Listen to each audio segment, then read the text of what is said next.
এই পানিটা খেয়ে নাও। ওয়াও, এই শাড়িটা তো বেশ সুন্দর। এটা একটু পরে দেখেন, আর যা লেখা আছে তাই করুন।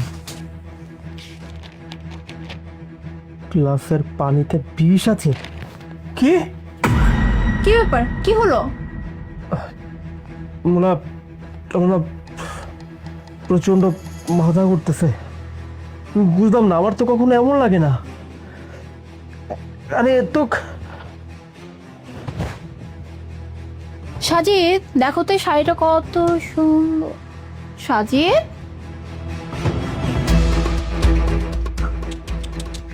ইস, মাই পোর হাজব্যান্ড, আমি কি শাড়ি চয়েস করলাম সেটা তুমি দেখলেও না। হাপন, তুই তার মানে কাজটা কমপ্লিট করে দিলি, তাই তো? ম্যাডাম, স্যারের তো কাম সরেয়া, স্যার গেছে গা। এখন ওই তো কইছিলেন টাকা, ওইটা যদি দিয়ে দিতেন। অফকোর্স, তোর সাথে যেহেতু আমার একটা ডিল হয়েছে আর তুই সেই ডিল কমপ্লিট করছিস, তা আমি তো তোকে অবশ্যই পে করবো। কিন্তু ম্যাডাম, আমার তো ওই 30,000 টাকা দিয়ে হইব না, আমার 10 লাখ টাকা লাগবে। কি কি কি 10 লাখ টাকা? তোর বাপের জন্মে তুই 10 লাখ টাকা চোখে দেখছিস যে তুই 10 লাখ টাকা দাবি করতেছিস? তোর সাথে কথা হয়েছিল 30,000 টাকা, সো তুই 30,000 টাকাই পাবি, এর থেকে 1 টাকাও বেশি পাবি না। ম্যাডাম, আমি কি জানতাম যে এই কাম এত রিক্সের হইব? তাহলে তো আমি তখনই আপনারা কইতাম যে আমার 10 লাখ টাকা লাগবে, নাহলে আমি এই কাম করতে পারবো না। আর আপনার টাকা দিতে পারতেছে গে, আপনার স্বামী তো মরছে, হ্যাঁ মরণের পরে যেগুলো রেখে গেছে এইগুলো তো সব আপনিই ভোগ করবেন। আর আপনি যদি আমার টাকা না দেন, আমি কিন্তু পুলিশে কইয়া দেবো, আমিও ফাঁসবো আপনারও ফাঁসাবো। আচ্ছা আচ্ছা, ঠিক আছে, আমি তোকে 10 লাখ টাকাই দিব। আসলে তোদের মতো এরকম ছোট লোক মানুষগুলো না, যখনই সুযোগ পায় তখনই দানিটা মারতে চায়। আর আমি জানি তুই এখন এই সুযোগটা কাজে লাগাবি। এখন তোকে দিয়ে যেহেতু আমি এই কাজটা করাইছি, সো তোকে তো আমার পে করতেই হবে। আচ্ছা ঠিক আছে, পেয়ে যাবি 10 লাখ টাকা। আচ্ছা ম্যাডাম, আপনার একটা কথা জিগাই, মন খারাপ করেন না। আপনি কি কারো লাগে প্রেম করেন? আচ্ছা, মানে ওকে আমি কেন মেরেছি, মানে তোর স্যারকে, সেটা তুই জানতে চাচ্ছিস? অবশ্য ও তো মরেই গেছে, তাহলে তোকে আমি বলেই দিই, এখন তার কোনো প্রবলেম নেই। শোন, আসলে ব্যাপারটা হয়েছে কি, আমার ফ্যামিলির থেকে ওর সাথে আমাকে বিয়ে দিচ্ছে। আমি ওকে বিয়ে করতে চাইনি, আমি ভালোবাসতাম অন্য কাউকে, বাট আনফর্চুনেটলি সে মানুষটা জুয়া খেলতো, কাজ বাজ কিছু করতো না। আর এর জন্য এই পুলিশ অফিসার দেখে আমার ফ্যামিলি ওর সাথে আমাকে বিয়ে দিচ্ছে।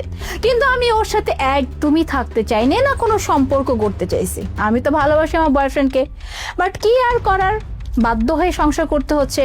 বাট আমার মাথায় তো অন্য প্ল্যান ছিল। আমার মাথায় এই প্ল্যানই ছিল যে আমি ওকে বিয়ে করছি, ঠিক আছে, তাহলে ওর কাছ থেকে আমার যা যা বুঝে নেওয়ার আমি বুঝে নিয়ে ব্যাস আমি আমার বয়ফ্রেন্ডের সাথে বাকি জীবন কাটাবো। আর যেই প্ল্যান সেই কাজ।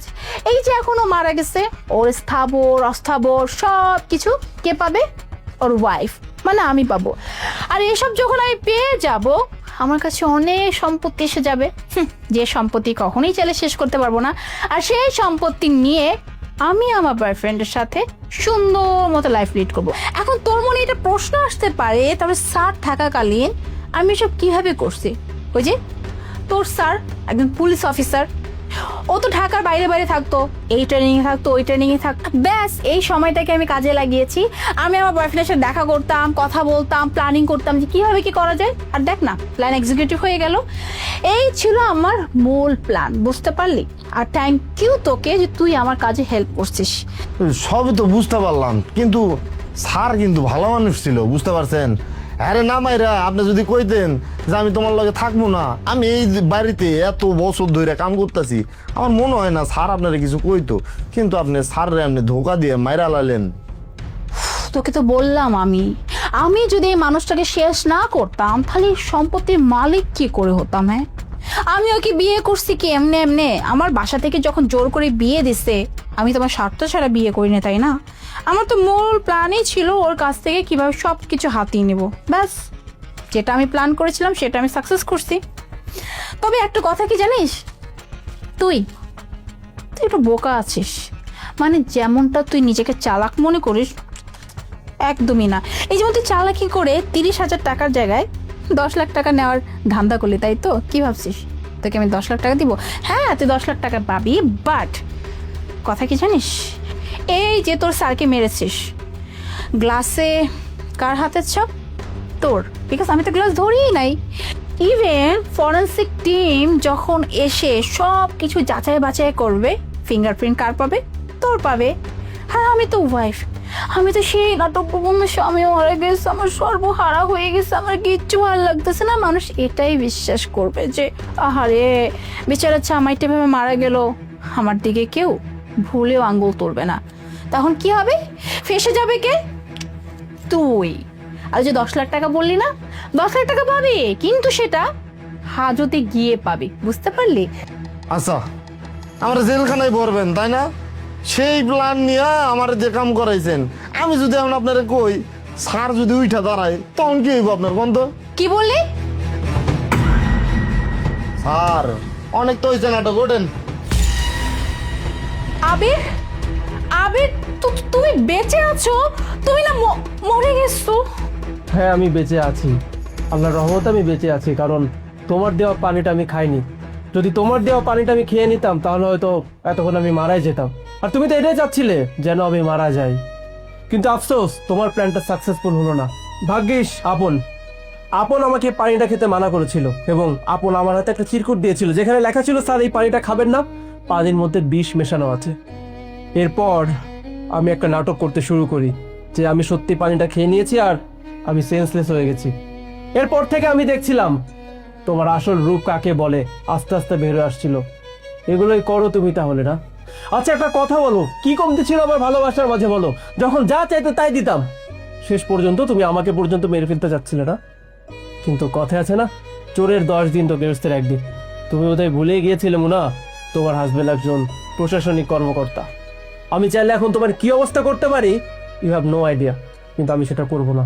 কারণ আর যাই হোক, আমার একটা মান সম্মান আছে, আমি চাইলে আমার মান সম্মান এভাবে নষ্ট হোক। তাই আমার হাতে পর্যাপ্ত সুযোগ থাকার পরেও আমি তোমাকে জেলের ভাত খাওয়াচ্ছি না।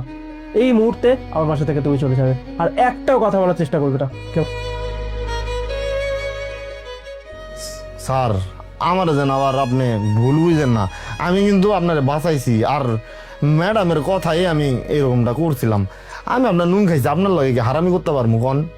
আপন, তোকে যত ধন্যবাদ দিব ততই কম হয়ে যাবে। আজকে শুধুমাত্র তোর জন্য আমি এখনো বেঁচে আছি। তুই যা, কাজ কর। আচ্ছা স্যার।